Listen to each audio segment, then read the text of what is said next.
If your Spectrum remote stops working, the first thing to check is the batteries, since weak or drained batteries cause most remote problems.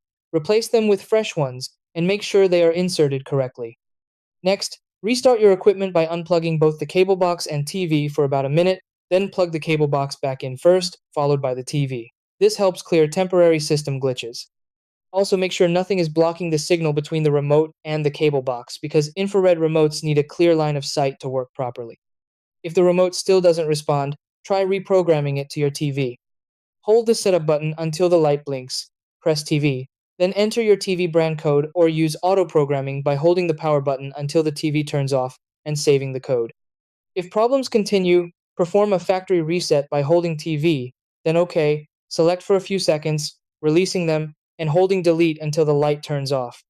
If none of these steps work, contacting Spectrum support or requesting a replacement remote is the best option.